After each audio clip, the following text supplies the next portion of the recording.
근육에 대해서 우리 많이 관찰해 보셨을 거예요. 근육. 자, 움직이는 데 있어서 근육이 갖는 지배적인 힘이 있죠. 그걸 한번 생각해 보시면서 일단 근육이 어떻게 움직이는 건지 좀 생리학적인 차원에서 좀 간단하게 살펴볼게요. 자, 근육은 우선은 세 가지 있어요. 심장 근육이에요. 심장근. 그리고 평활근이라고 그래가지고 우리 내장기들. 우리 음식 먹으면 연동 운동을 하죠. 그 안에도 근육이, 근섬유들이 있어요. 골격근. 우리가 지금 주로 얘기하고자 하는 게 골격근이에요. 골격에 붙어 있는, 실제 우리 관절을 움직이게 하는, 그래서 어떠한 운동성을 일으키는, 가장 주된 이런 붉은 색깔을 띠는, 골격근에 대해서 얘기해 보도록 할 텐데요. 자, 기본적인 기능은 당연히 운동입니다. 뼈와 관절을 움직이게 하죠. 그러나 근육은요, 두 가지 측면이 있어요.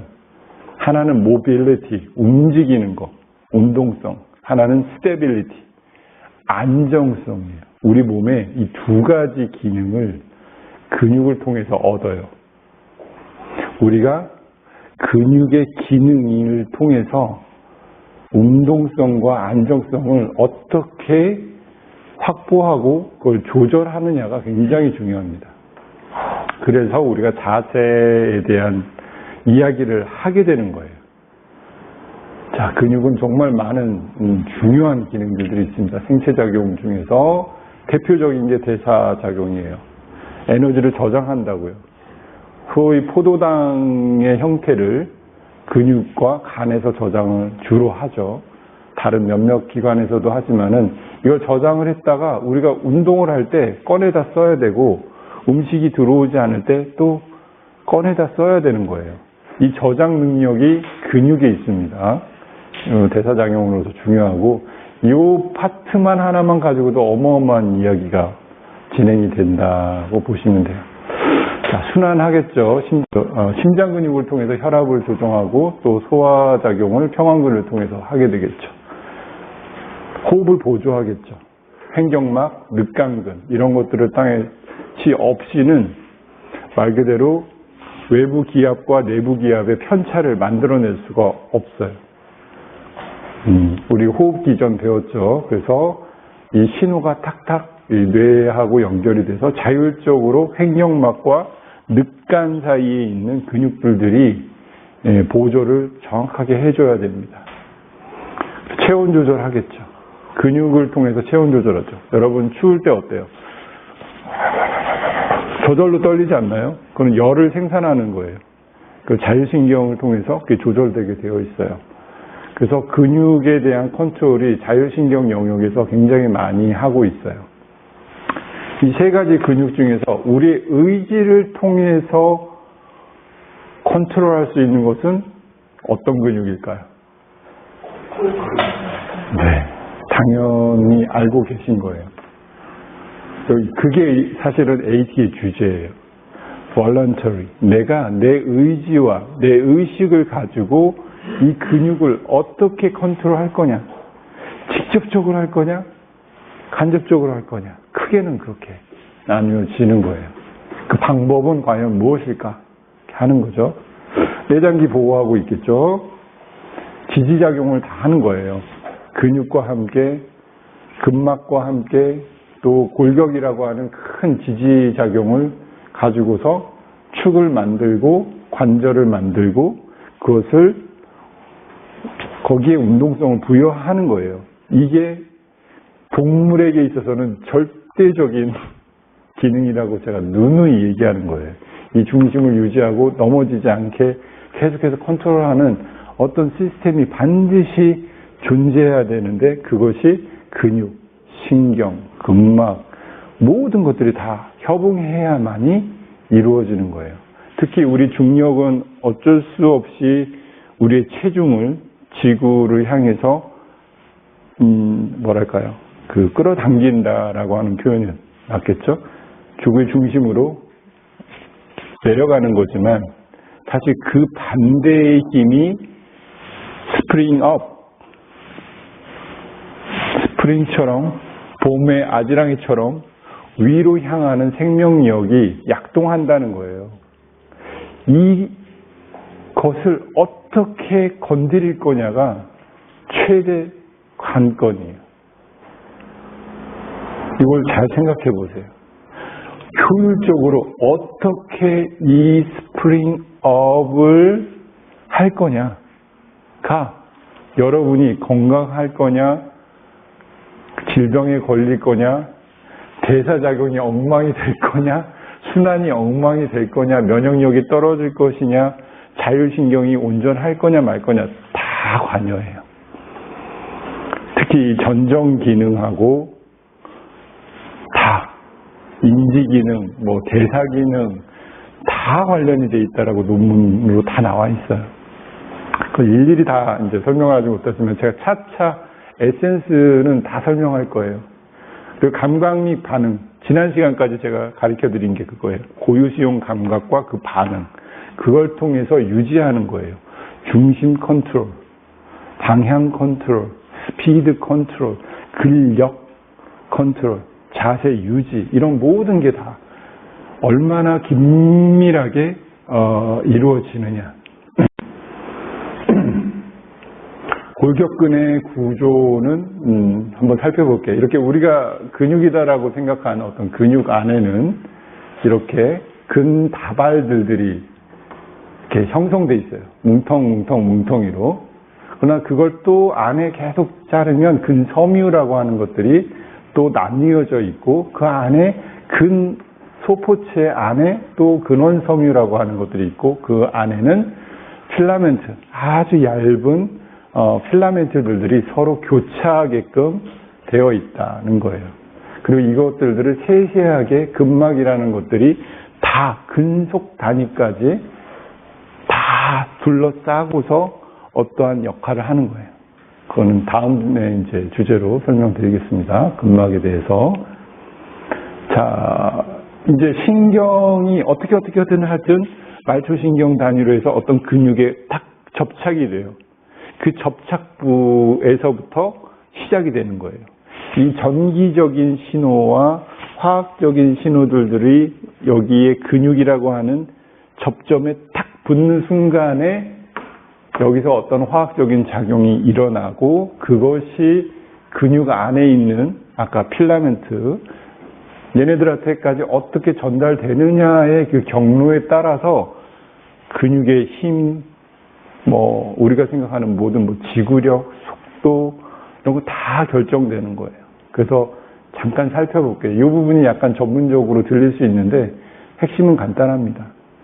그래서 운동 뉴런이라고 하는 게 있어요. 말초신경의 뇌로부터 운동해! 하고서 여기서 모든 계획을 다 적어서 움직여! 하는 그 신호가 딱 전달되는 거예요. 아주 빠른 속도로. 그러면 거기서 이 신경 접합부라고 하는 것, 신경과 근육의 접합부에서 아세틸콜린이라고 하는 신경 전달 물질이 이 소포체에서 팍 터져 나와요. 이것도 이제 일정한 활동 전이가 딱 만족이 돼야 얘네들이 팍 터져 나와서 결국은 아세틸콜린의 영향력에 의해서 여기 전이가 바뀌는 거예요. 여기 T-튜뷸이라고 하는 요 관을 통해 가지고 이게 쫙 전달되면서 칼슘들이 막 여기 말하는 이제 근세포막에서부터 막 유리되는 거예요. 나오는 거예요. 이것이 이제 근육 안에 있는 애들하고 딱 만나면서 힘이 발휘되는 거예요. 두 번째 단계가 바로 이 칼슘 이온이 막 들어가는 거예요. 그리고 칼륨 이온이 나오면 이제 끝나는 거예요. 수축했던 힘이 이제 더 이상 여기서 아세틸콜린도 나오지 않는 거예요. 근데 이 속도가 우리가 상상할 수 없을 만큼 계속 빠른 거예요. 여러분이 지금 취하고 있는 자세요. 이 순간에도 어마어마한 아세틸콜린이 나와서 칼슘이 방출이 돼서 ATP라고 하는 활동이 이루어져서 근육이 수축할 거냐 말 거냐, 어느 정도 수축할 거냐 말 거냐 다 결정되는 거예요. 이런 그러니까 말하자면 소디움과 여기 포타시움이 이 체인지를 하는 거예요. 어떤 순간에 딱 들어가고 어떤 순간에 나오느냐. 그 이온의 변화에 의해서 근절이라고 하는 아까 말한 필라멘트들의 단위가 수축을 개시하게 되어 있는 겁니다. 이렇게 생겼어요. 필라멘트는. 하나는 굵은 다발, 하나는 얇은 다발. 미리 보여드리면 이렇게 생긴 거예요. 이 마이오신이라고 하는 좀 굵은 다발에 이렇게 머리들이 이렇게 골프채 같죠? 이렇게 머리들이 쫙 달려있고, 여기에 액틴이라고 하는 또 단백질이 달려있어요. 이 둘 사이에 이런 근절을 한 단위로 보는 거예요. 얘네들이 슬라이딩 하는 거예요. 활주한다는. 칙칙, 이렇게 활주를 하는 거예요. 뭐가 오면 뇌로부터 신경전달돼서 아세틸콜린이 유리돼서 칼슘이 안으로 들어오면, 칼슘이 매우 중요해요. 들어와야 얘네들은 이제 작업을 해요. 그래서 얘네들이 이제 이렇게 이런 각도로 보세요. 이렇게 떨어져 있어요. 액틴, 마이오신이 떨어져 있다가 얘네들이 칼슘을 딱 받아들이면 딱 붙어요. 딱 붙어서 붙었던 애들이 얘가 딱 붙었잖아요. 끌어당겨요. 머리를 이렇게 옮겨서 끌어당겨요. 그러면 아까 필라멘트들이 이렇게 돼 있던 애들이 슉 모이는 거예요. 그게 지금 우리 몸에서 지금 어마어마하게 일어나면서 ATP를 AGP로 바꾸고 다시 ADP가 ATP로 바뀌면서 계속 에너지를 쓰는 거예요. 우리 소위 운동하면 칼로리 소모, 바로 이걸 얘기하는 거예요. 여기에 이제 근육 안에 있는 근세포에서 계속 이 ATP 생산이 미토콘드리아에서 계속 만들어져요. 우리 몸 무게만큼 만들어져요. 그러다가 10분 안에 다 써버려요. 계속 이 작업이 이루어지지 않으면 죽는 거예요. 10분 안에 만들어져서 1시간 내에 다 써버려야 돼요. 이게 생명의 비밀 같은 거예요. 근데 거기서 이 근육이 하는 역할이라는 거는 어마어마해요. 심장, 그리고 내장근, 얘네들이 계속 펌핑하면서 적절히 다 쓰는 거예요. 근데 우리가 쓸모있게 써야 될 거 아니에요. 쓸모있게 쓰는 거를 삶이라고 하는 거예요. 이게 이루어지는데 이걸 너는 어떻게 쓸 거냐. 이거는 한정돼 있어요. 저장할 수 있는 것도 한정돼 있고요. 하루 자기가 막 온 힘을 다해서 노동을 하더라도 한계가 있고요. 공부도 막 의지를 다 발휘해도 뭐 미술도 하고 골프도 잘 치고 뭐 영어도 잘하고 수학도 잘하고 뭐 다 잘하고 싶지만 우리의 의지는 한정돼 있어요. 이게 그 뜻을 표현하기도 해요. 그래서 이렇게 수축기전이라고 하는 걸 활주설이라고 그럽니다. 액틴, 마이오신 이 정도만 기억해 주시면 좋겠어요. 그래서 우리가 근긴장이라고 하는 부분이 바로 여기서 나오는 거예요. 근긴장. 이 상태가 어떻게 사용되느냐. 자, 마지막 과정은 당연히 다시 돌아오는 칼슘을 다시 흡수하고 이렇게 릴렉스해지다가 다시 또 컨트랙트하고 이럴 때마다 우리 전신에 있는 거의 모든 근육들이 다 이런 활동을 한다는 것 자체를 한번 생각해 보세요. 다른 거 뭐 심리적이고 이런 건 다 빼고라도 어마어마한 온도 조절을 하고 있고요. 알아서 온도 조절 알아서 하고요. 남자들은 알아요. 소변 탁 보고 나면 이렇게 떨어요. 그리고 온도를 다시 백업하는 거예요. 이거 안 하면 큰일 나요. 시원하다 하고 나오는 거예요. 이게 자동으로 일어나게 돼 있어요. Skeletal muscles are voluntary, controlled consciously by the nervous system, and are made up of fascicles, which are bundles of muscle fibers surrounded by connective tissue, blood vessels, and nerves. Motor nerve axons supply one or more skeletal muscle fibers, constituting a motor unit. Inside a muscle fiber, thread-like structures called myofibrils are organized into contractile units or sarcomeres, reflecting the striations characteristic of skeletal muscle. Each sarcomere is made up of thick and thin myofilaments, strands of proteins called myosin and actin. Myosin forms thick filaments. Actin forms thin filaments. The protruding heads of myosin filaments form cross bridges that bind to actin filaments and ATP, an energy transport molecule. Thin filaments contain a sequence of actin molecules with myosin binding sites. At rest, actin molecules bind tropomyosin and troponin, two contractile proteins that inhibit contraction.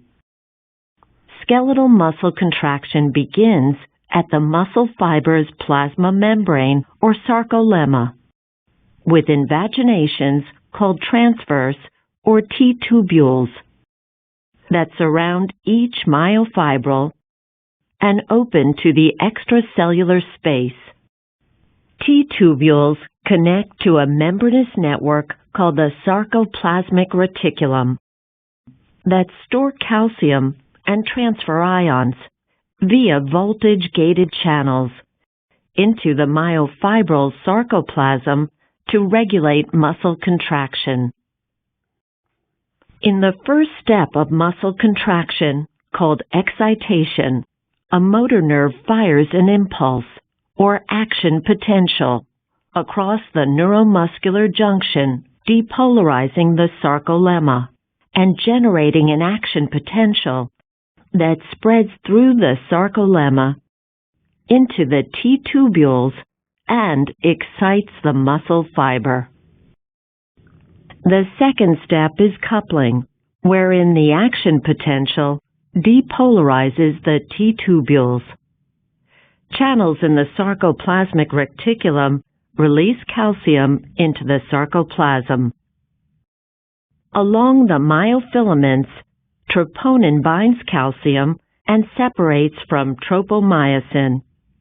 In the third step, called contraction, tropomyosin shifts away from actin to expose the myosin binding sites, enabling myosin to bind to actin, resulting in the activation of ATP and the cross bridges.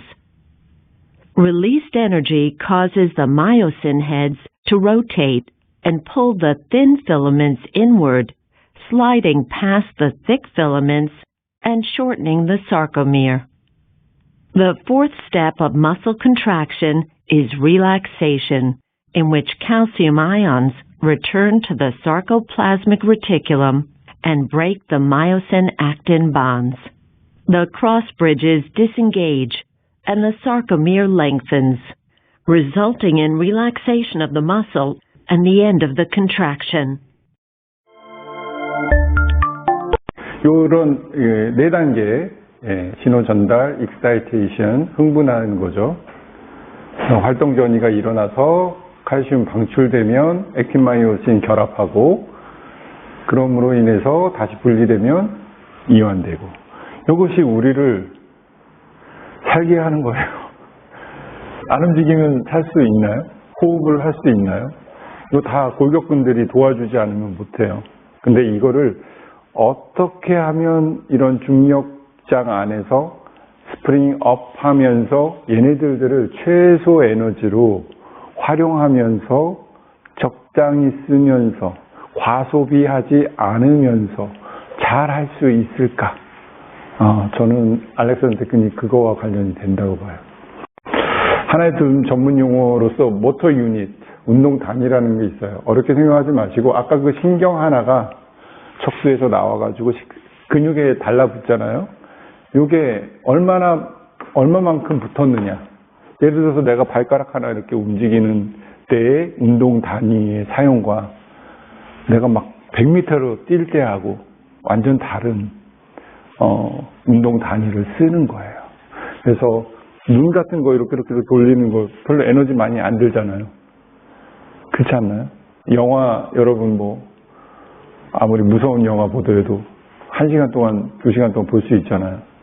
근데 1시간 동안 뛰라고 그러면 금방 배고플걸요? 그렇습니다. 그래서 운동 단위가 어떠냐에 따라서 근육의 힘, 소위 강도라고 하는 것이 돼요. 이거 한 번에 몇 개의 이 근다발과 연결돼서 수축을 해서 어떤 저항을 이겨내서 일을 하느냐. 이게 일이에요. 응? 지게를 끌고, 시멘트를 나르고, 그렇게 해서 일당 5만 원 받으면 가서 그 일로 애기들이 먹고 사는 거잖아요. 간단하게 얘기하면.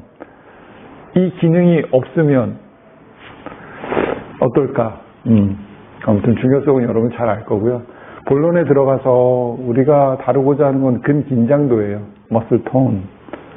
예를 들어서 이런 정도의 근육 톤이라는 거는 좀 괜찮은 근육 톤인데 이런 근육 톤의 변화가 막 일어난다는 거예요.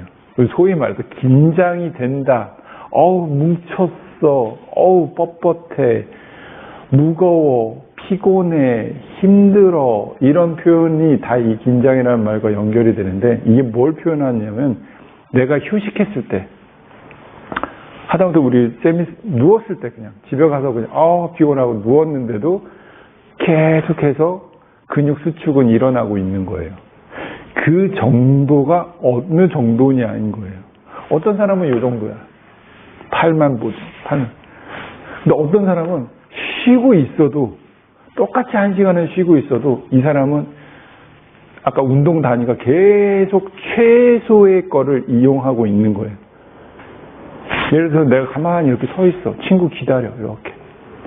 여기서 어마어마한 내 다리와 여기 이런 데서 어마어마한 근긴장도를 유지해주고 있어야 돼요. 그러니까 토닉 머슬이라고 그래가지고 가만히 있어도 계속 일을 하고 있는 거예요. 아까 말한 그 근수축이 계속 일어나면서 에너지를 소모해야만 하는 거예요. 가만히 있어도 일하는 거예요. 돈은 누가 안 줘도 가만히 있어도 일을 하는 거예요. 아마 가만히 있었는데 왜 배가 고프지? 그럴걸요? 네, 어마어마한. 근데 어떤 사람은 1시간을 해도 배가 안 고픈데 어떤 사람은 30분만 있어도 배가 고프다고 할 수 있어요. 이거는 근육에서 결정되는 거예요. 물론 복합적으로 다 연결되지만 그런 식으로 근긴장도에 대해서 휴식기에 이 수축 상태가 어떠냐에 따라서 그러면 우리가 대충 답이 나왔죠. 막 스트레스가 있는 사람이 이럴까요? 스트레스 있는 사람이 이럴까요? 서바이벌, 생존 반응, 이렇게 도망갈 거냐, 회피할 거냐, 이걸 막 스트레스 상황, 막 돈도 없고 경제적인 불안이 오고 막 자식에 대한 걱정이 일어날 거고 직장 상사와의 갈등, 이별, 온갖 감정적인 스트레스들에 묶여 있을 때 무의식적으로 계속 파이어링 하는 거예요. 이건 우리 다 경험했어요. 계속 경험하는 거예요. 그게 완전히 끝날 때까지는 우리 안에서는 무의식적으로 계속 작업이 일어나는 거예요. 이거를 어떻게 줄이느냐가 생명 연장의 비밀이에요. 저성노화의 비밀이기도 하고 어쩌면 우리 차원에서 그렇습니다. 이거 굉장히 무시할 수 없는 마인드 바디 커넥션의 핵심이에요. 몸과 마음의 결합이 어떠냐에 따라서 면역체계며 신경체계며 다 결정돼요. 근긴장도가 높은 경우, 소위 말해서 고긴장이다. 긴장도가 높은 것들이 있겠죠. 순간적인 힘을 발휘해야 되는 그런 때 긴장도가 높은 부분이 어떤 도움이 될 수 있어요. 매일같이 막 이렇게 막 집 나르고 막 해가지고 근육이 되어 있는 사람이 자 밀어 할 때 확 밀지 매일 명상만 하고 가만히 있던 사람이 갑자기 트럭 밀어 그러면 밀겠어요? 그때 힘 안 나오는 거예요. 그런 긴장도가 유지된 사람들은 이렇게 빠르게 발휘하고 대신에 유연성이 부족해요. 혹시 보셨나요? 아시죠? 이렇게 일 같은 거 많이 하시는 분들 손이나 이런 데 보면 이러고 있어요. 가만히 있어도 이러고 있어요. 무슨 일 하세요? 그럼 대충 그런 어느 정도 그런 힘든 일을 육체적으로 많이 했던 흔적이 보이는 거예요. 그래서 가동 범위가 굉장히 좁아요. 잘 안 움직여요. 근육 피로가 굉장히 빠르게 축적이 돼요. 그렇다는 거. 그래서 근긴장도가 높으면 빠른 방향 전환이 어려워요. 축구 같은 거 할 때 잽싸게 이렇게 다람쥐처럼 하는 사람이 있는가 하면은 공 하나만 이렇게 하더라도 다루지 못하는 사람들 있죠. 그런 것도 근긴장도와 연결이 돼요. 그래서 순간적인 힘, 역도 선수라든지 이런 것들을 할 때는 근긴장도가 높은 편이 나을 수 있어요. 그러나 축구나 요가, 유연성을 발휘하는, 그리고 빠른 순발력을 발휘하는 거에는 또 이게 단점이 될 수 있어요. 근긴장도가 또 낮은 경우에는 유연성이 높아서 좋아요. 에너지 효율도 좋고 장기간 운동 효과를 가질 수 있어요. 그러나 근육 반응이 너무 느릴 수 있어요. 아까하고 반대예요. 근육 반응이 느려요. 그래서 너무 요가, 명상, 릴렉세이션 너무 많이 한 사람들 보면 매일 나른해 있어요. 제 아는 분이 그런 분이 있어요. 너무 요가, 명상 너무 심취했는데 다 보면 조금의 긴장도 피하려고 노력을 해요. 그러니까 뭔가 좀 일 시키면 그거 하면 힘들어, 안 해. H하는 사람들 중에도 있어요. 그러지 말라는 거예요, 저는. 그게 효율적이냐? 효율적이 않다는 거예요. 이 적절함이 중요하다는 거예요. 자, 이런 것들 대충 볼게요. 그래서 과도한 고긴장의 형태는 근육이 뻣뻣해지며 근육 움직임이 둔해지고 피로가 빨리 오겠죠. 아까 말한 대로. 가만히 있는데도 에너지 소모를 많이 하니까. 이제 이해하시죠? 근육이 너무 이완돼요. 반응 속도가 느려요. 이렇게 잘 릴렉스 하는데 한번 자면 10시간 잘 안 일어나. 그리고 뭔가 이렇게 밥을 먹어도 그렇게 팔팔하지가 않아. 느리 반응하고 그러는 경우 있어요. 그것도 좋은 거 아니에요. 저긴장이에요. 하이포토니아. 이거 심해지면 선천적인 이유가 아닌데도 이거 심해지면 무력증으로 가는 거예요. 하시는 분들 중에도 이런 거 주의하셔야 돼요. 근무력증 엄청 무서운 거예요. 그래서 근긴장도에 대한 잘못된 이해 때문에 생기는 거예요. 네. 근데 이제 스트레스성으로 근육이 계속 과긴장할 수밖에 없는 상황이 오래 지속이 되면 정말 많은 문제들이 생겨요. 혈류 감소, 전해질 이상, 근육이 뻣뻣해서 관절이 이제 제한이 되게 되니까 그 관절 내에 문제가 올 거고, 혈류 차단 효과가 있어요. 근육들 사이사이로 혈관이 지나가요. 정맥, 동맥, 림프관들이 다 막혀요. 근육이 움직여야 림프관과 혈관들이 펌핑이 돼요. 2차적인 펌핑이 일어나요. 심장에서만 하는 게 아니에요. 이 근육들이 간접적으로 펌핑을 해줘야 순환이 되는 거예요. 그래서 혈액순환을 위해서 운동을 한다는 경우 굉장히 많죠. 신경 압박 증상이, 그러니까 이 어떤 얼라이먼트라든지 이 공간들이 잘 되어 있지 않으면 다 중력에 의해서 아까 스프링 업이 안 되니까 공간들이 없어지면서 신경을 다 압박할 수밖에 없어요. 인간의 구조의 가장 큰 단점이에요.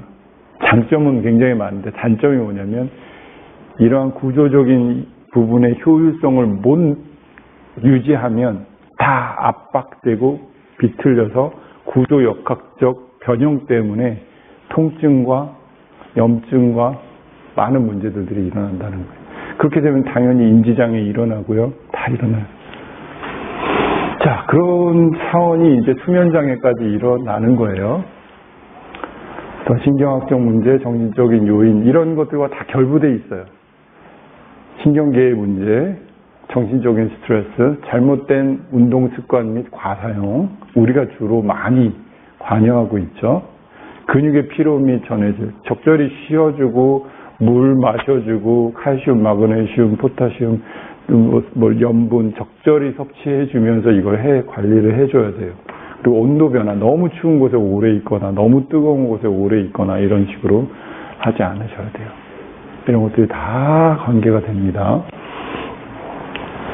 그래서 간단하게 살펴보면 알렉산더 테크닉이 근긴장에 도움이 되는 거예요. 불필요한 근긴장을 완화하고 자기 스스로 자각하기 때문에 특정 근육을 과도하게 사용하는 것을 알아차리게 되니까 그것을 예방하게 되고 근육의 경직을 피하게 되는 거예요. 이런 과경직을 피한다는 거예요. 잘못 사용하게 되면. 특히 우리가 무릎 방향이 잘못 나가고 무릎이 적절히 안 나가게 되면은 예를 들어서 한번 제가 보여드려 볼게요. 똑같은 건데 자 저기 바닥에 있는 걸 내가 주워요. 이렇게 주울 때와 보셨죠? 보세요. 무릎이 제가 1cm만 덜 나가게 할게요. 똑같이 하는데 이렇게 하는 경우는 다른 거예요. 허리가 어마어마한 힘을 쓴 거예요. 무릎 1cm를 안 나간 것 때문에 그 역할을 다른 애가 더 많이 해야 되는 거예요. 즉 다른 많은 근육들의 수와 양과 사용이 일어나는 거예요. 즉 에너지 소모가 훨씬 많은데 그게 역학적으로 효율적이면은 더 쓰더라도 그렇게 할 텐데 전혀 효율성이 없는데 그걸 반복해서 과사용이 일어나면 아까 말한 대로 우리의 축이 비틀려져 버리고 왜곡이 오면서 그 방식이 완전 프로그램화돼서 바꿀 수 없는 지경까지 무의식화돼 버리면 이거는 아무리 주사를 놓고 약을 놔도 소용이 없어요. 왜 계속 그렇게 나옵니까? 자, 그런 관점으로 한번 보시라는 겁니다. 자, 우리는 재교육을 합니다. 신경계와 근육 간의 비효율적인 패턴을 알아차리고 그것을 재교육하는 거예요. 멈추고 중추 조절이라고 하는 걸 회복시키면서 지금까지 설명했었죠. 중추 조절의 재교육을 해서 신체의 자연스러운 정렬과 움직임을 회복하는 거예요. 이 감각을 가르쳐주고 이게 어떤 차원 정도의 자각이 필요한 건지를 계속 알려주는 거예요. 그러니까 그 감각과 운동에서 시작이 되는 거예요. H는 감각과 운동에서 시작은 되는 거예요. 이게 중요해요. 별거 아닌 것 같죠. 이게 돼야 자율신경이 이제 그 위에 얹혀지고요. 이게 돼야 감정이라고 하는 림빅계라고 그래요. 뇌에서의 림빅계가 컨트롤이 그 위에 자연스럽게 얹혀져서 안정을 취할 수 있어요. 이 감정이 안정이 돼야 비로소 인간에 해당되는 인간적인 작용, 인지작용, 의사결정, 계획, 어떤 포지티브한 자기 감정 컨트롤 이런 것들이 다 가능해요. 안 그러면 동물적인 상황으로 변해요. 이 그 채널이 있어요. 그냥 엄청 어그레시브해지고 굉장히 공격적으로 변하고 그냥 동물적인 행동을 해요. 정말 막 사람을 때리고 할 때 어느 정도가 없어요. 완전히 그냥 죽일 때까지 때려요. 그런 상태로 바뀌어요. 그래서 우리가 술 먹거나 이러면 그런 상태로도 갈 수 있어요. 얼마든지. 자, 그래서 이런 재교육 필요하다는 거가 우리한테는 중요하고요.